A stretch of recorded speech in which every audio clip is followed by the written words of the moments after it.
Maria, awak okey ke? Dari pagi saya tengok awak diam je. Awak ada masalah ke? Entahlah semalam saya gaduh lagi dengan suami saya sampai dia tampar muka saya. Dia tambah muka awak. Kenapa sama macam tu? Sebab saya marah dia kerja sampai tengah malam. Kesian awak. Saya semalam pun gaduh dengan isteri saya. Dia marah saya main game. Selalu game je pun nak unbearable. Alah, apalah nasib kita ni dapat pasangan tak apa-apa. Kadang saya rasa orang lain lagi faham kita daripada pasangan sendiri. Seronoknya kalau hari-hari dapat bersama dengan awak. Itulah saya pun sama. Di rumah saya rimah dengan isteri saya yang tak cantik, selekir macam bibik. Tak Dengan awak je saya rasa tenang. Rindu awak. Cantiklah awak hari ni. Malam ni kita keluar makan nak tak? Alam, nak bagi alasan apa dekat suami saya? Cakap je ada meeting dinner dengan klien penting malam ni. Oh, okey, Sat. Kita jumpa malam ni. Saya pakai lagi cantik nanti. Pasal tak diorang ni makin rapat. Alah, lunch sama tiap hari kot. Semalam aku nampak diorang balik sekali. Suami dengan isteri diorang mesti tak tahu pasal ni kan? Kalau dari dulu saya jumpa awak, mesti hidup saya dah bahagia sekarang. Awak je saya rasa dia dihargai. Awak romantik, soft spoken. Awak pun baik. Buat saya lagi susah nak lupakan awak. Apa benda ni? Sayang awak. Rindu awak.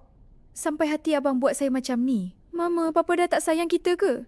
Abang curang dengan orang office abang. 5 tahun abang tipu saya jumpa gambar abang. Jangan nak tuduh saya pula. Dia kan isteri orang. Takkan saya nak bercinta dengan isteri orang? Saya je kata dengan abang, dengan isteri orang pun abang boleh curang. Lepaskan saya. Saya tak nak tengok muka abang. Maria, apa benda awak message dengan si Farid ni? I love you. Rindu awak selalu. Alah, biasalah bergurau je tu. Farid kan suami orang. Dia tu isteri orang tahu. Dah, kurang I ceraikan you. Berambut. Kita dah rosakkan terlalu banyak benda. Saya ingat bila bersama awak semua ni akan rasa betul. Tapi makin lama, saya makin hilang diri sendiri. Lepas ni, jangan kontak saya lagi.